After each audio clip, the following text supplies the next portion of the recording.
শিক্ষার্থী বন্ধুরা, তোমরা সবাই কেমন আছো? আশা করি সবাই ভালো আছো। ইতিপূর্বে তোমাদের সঙ্গে ভয়েস চেঞ্জ টপিকস নিয়ে আমি ক্লাস নিয়েছি, কিন্তু এখন স্কুল বন্ধ থাকাকালীন সময়ে আমি অনলাইনে তোমাদের সঙ্গে ভয়েস চেঞ্জ টপিকস নিয়ে ক্লাস নিব। ভয়েস মানে আমরা জানি কি বাচ্য। তোমরা তো ইতিপূর্বে জেনেছো যে ভয়েস মানে বাচ্য, মানে ক্রিয়া প্রকাশের ভঙ্গিমাকে বা ধরনকে কি বলা হয়ে থাকে শিক্ষার্থী বন্ধুরা? ভয়েস বলা হয়ে থাকে। ভয়েস তোমরা জানো দু প্রকার। ভয়েস কত প্রকার তোমরা জানো? দু প্রকার। সাসেস অ্যাক্টিভ ভয়েস মানে কর্তৃবাচ্য, প্যাসিভ ভয়েস মানে কর্মবাচ্য। আমরা কি জানলাম তাহলে? ভয়েস দু প্রকার। প্রথমে অ্যাক্টিভ ভয়েস কর্তৃবাচ্য, দ্বিতীয়ত প্যাসিভ ভয়েস কর্মবাচ্য। আমরা তাহলে জেনে নেই অ্যাক্টিভ ভয়েস কাকে বলে। তোমরা তো সবাই জানো অ্যাক্টিভ ভয়েস কাকে বলে।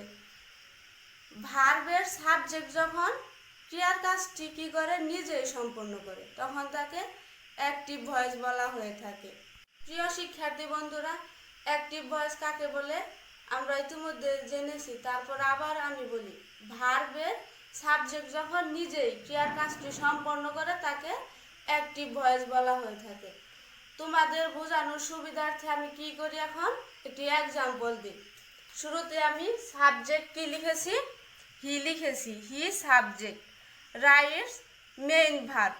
রাইটের সাথে এস যুক্ত হয়েছে, মেইন ভার্বের সাথে এস যুক্ত হয়েছে। এ লেটার এই অংশ হচ্ছে সেন্টেন্সের object. He third person singular number. Right main verb, সাবজেক্টটি থার্ড পারসন সিঙ্গুলার নাম্বার আছে বিদায় মেইন ভার্বের সাথে এস যুক্ত হয়েছে। এ লেটার এইটুকু অংশ হচ্ছে অবজেক্ট। প্রথম সেন্টেন্সটিতে আমরা লক্ষ্য করি, ভার্বের যে সাবজেক্ট আছে রাইট, এই সেন্টেন্সের ভার্ব। রাইট ভার্বের সাবজেক্ট হচ্ছে হি। হি নিজে কি করেছে? ক্রিয়ার কাজটি সম্পন্ন করেছে। সে চিঠি লিখেছে। তাহলে কি এই সেন্টেন্স আমরা লক্ষ্য করছি সাবজেক্ট নিজে ক্রিয়ার কাজটি সম্পন্ন করেছে। He writes a letter. প্রিয় শিক্ষার্থী বন্ধুরা, তোমরা অ্যাক্টিভ ভয়েস সম্পর্কে ইতিমধ্যে জেনেছ। এখন আমি তোমাদের প্যাসিভ ভয়েস সম্পর্কে বলবো। যে সেন্টেন্সের সাবজেক্ট নিজে কাজ সম্পন্ন করে না, অবজেক্টের কৃত কাজের ফল ভোগ করে, তাকে প্যাসিভ ভয়েস বলা হয়। শিক্ষার্থী বন্ধুরা, আমি তোমাদেরকে কি বললাম প্যাসিভ ভয়েস সম্পর্কে? যে সেন্টেন্সের সাবজেক্ট নিজে কাজ করে না, অবজেক্টের কৃত কাজের ফল ভোগ করে, তাকে প্যাসিভ ভয়েস বলা হয়। শিক্ষার্থী বন্ধুরা, তোমরা কি বুঝতে পেরেছো প্যাসিভ ভয়েস কাকে বলে? আমি তাহলে তোমাদেরকে একটি এক্সাম্পল দিই, তাহলে তোমরা ভালোভাবে বুঝতে পারবে।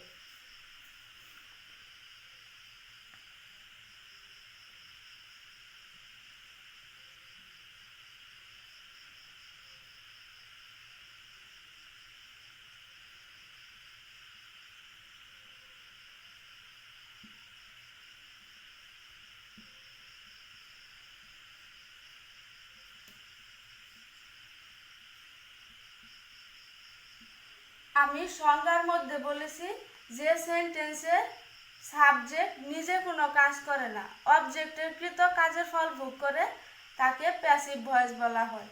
আমরা প্রথমে লক্ষ্য করতেছি এ লেটার। অ্যাক্টিভ ভয়েসের অবজেক্ট প্যাসিভ ভয়েসের শুরুতে সাবজেক্ট হয়ে যায়। টেন্স ও পার্সন অনুযায়ী অক্সিলারি ভার্ব আমরা ইজ ইউজ করেছি। মেইন ভার্বের পাস্ট পার্টিসিপল ফর্ম লিখেছি রিটেন। প্রিপজিশন হিসেবে আমরা কি লিখেছি? বাই লিখেছি। অ্যাক্টিভ ভয়েসের সাবজেক্টের অবজেক্টিভ ফর্ম আমরা কি লিখব? হিম লিখব। অ্যাক্টিভ ভয়েসে হি সাবজেক্ট ছিল, প্যাসিভ ভয়েসে আমরা কি লিখলাম? হিম লিখলাম। শিক্ষার্থী বন্ধুরা, আমরা অ্যাক্টিভ ভয়েস এবং প্যাসিভ ভয়েসের এক্সাম্পল দেখলাম। এখন আমি তোমাদের ভয়েস পরিবর্তনের কিছু নিয়ম সম্পর্কে বলবো। প্রথম ধাপে অ্যাক্টিভ ভয়েসের অবজেক্টটি প্যাসিভ ভয়েসে হবে কি? সাবজেক্ট। প্রিয় শিক্ষার্থী বন্ধুরা, তোমরা লক্ষ্য করো অ্যাক্টিভ ভয়েসের অবজেক্টটি, প্যাসিভ ভয়েসে হবে সাবজেক্ট। আমি কি বললাম? অ্যাক্টিভ ভয়েসের অবজেক্টটি, প্যাসিভ ভয়েসে হবে সাবজেক্ট। তোমরা কি বুঝতে পেরেছো আমি কি বলেছি? দ্বিতীয় নম্বর লক্ষ্য করো, অ্যাক্টিভের সাবজেক্টটি প্যাসিভে হবে অবজেক্ট, কিন্তু তার পূর্বে সাধারণ প্রিপজিশন আমরা কি ইউজ করব? বাই ইউজ করব। দ্বিতীয় নাম্বার রুলস তোমরা আবার ফলো করো, অ্যাক্টিভের সাবজেক্টটি প্যাসিভে হবে অবজেক্ট, কিন্তু তার পূর্বে সাধারণ প্রিপজিশন বাই হবে।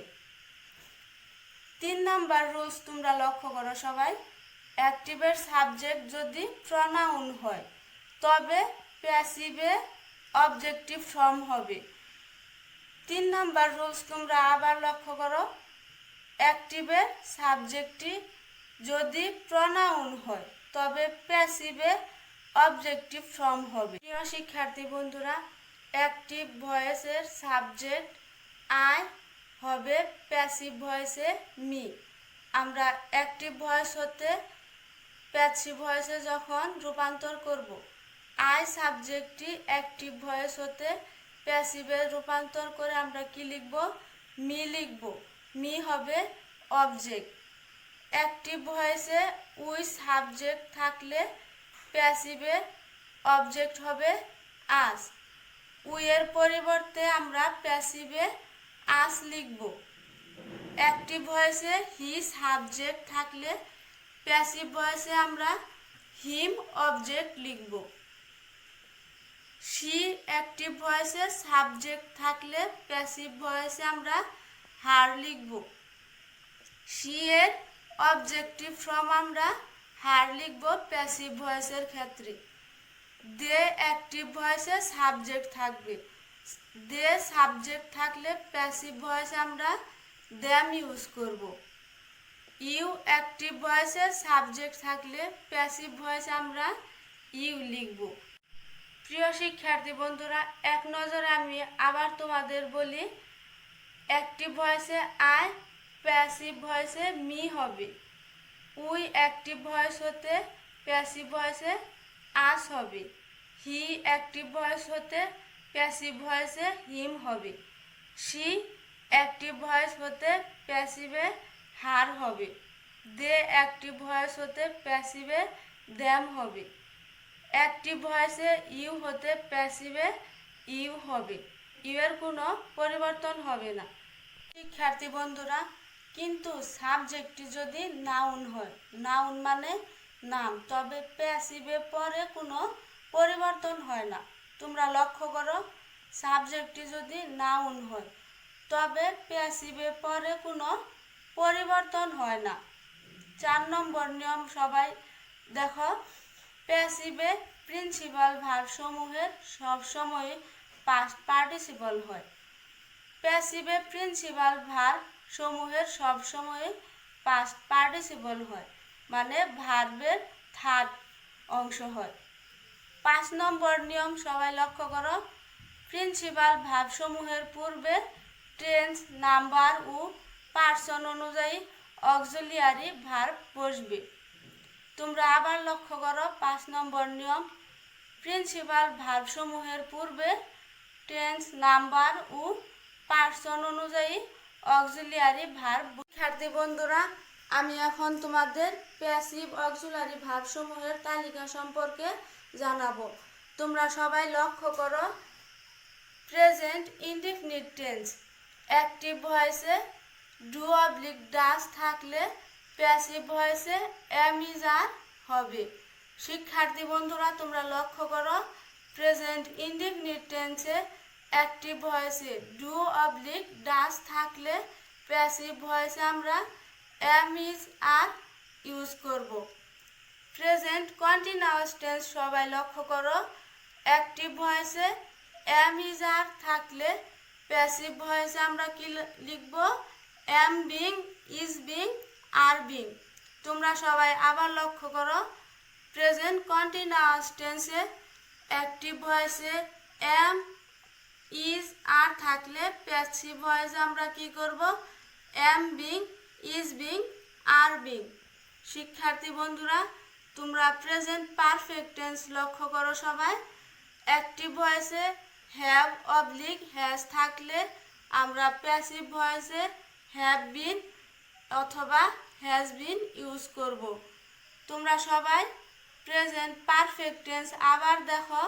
অ্যাক্টিভ ভয়েসে হ্যাভ অবলিক হ্যাজ থাকলে আমরা প্যাসিভ ভয়েসে have been oblique has been ব্যবহার করব। শিক্ষার্থী বন্ধুরা, তোমরা আবার লক্ষ্য করো পাস্ট ইনডিফিনিট টেন্স। অ্যাক্টিভ ভয়েসে ডিড থাকলে প্যাসিভ ভয়েসে আমরা was oblique were auxiliary verb use করব। তোমরা সবাই লক্ষ্য করো পাস্ট ইনডিফিনিট টেন্স। অ্যাক্টিভ ভয়েসে ডিড থাকলে প্যাসিভে আমরা ওয়াজ অবলিক ওয়ার ব্যবহার করব। শিক্ষার্থী বন্ধুরা, তোমরা আবার দেখো পাস্ট কন্টিনিউয়াস টেন্স। অ্যাক্টিভ ভয়েসে ওয়াজ অবলিক ওয়ার থাকবে। প্যাসিভ ভয়েসে আমরা কি লিখব? Was being were being. শিক্ষার্থী বন্ধুরা, তোমরা সবাই দেখো পাস্ট পারফেক্ট টেন্স। অ্যাক্টিভ ভয়েসে হ্যাড থাকবে, আমরা প্যাসিভ ভয়েসে হ্যাড বিন ব্যবহার করব। শিক্ষার্থী বন্ধুরা, তোমরা দেখো ফিউচার ইনডিফিনিট টেন্সে যদি শেল অবলিক উইল থাকে তাহলে আমরা প্যাসিভ ভয়েসে shall be oblique will be ব্যবহার করব। তোমরা সবাই দেখো ফিউচার কন্টিনিউয়াস টেন্স লক্ষ্য করো। অ্যাক্টিভ ভয়েসে shall be oblique will be থাকলে প্যাসিভ ভয়েসে আমরা কি লিখব? Shall be being oblique will be being লিখব। তোমরা সবাই শিক্ষার্থী বন্ধুরা ফিউচার পারফেক্ট টেন্স লক্ষ্য করো। অ্যাক্টিভ ভয়েসে আমরা shall have oblique will have থাকলে প্যাসিভে শেল হ্যাভ বিন লিখব অবলিক উইল হ্যাভ বিন ব্যবহার করব।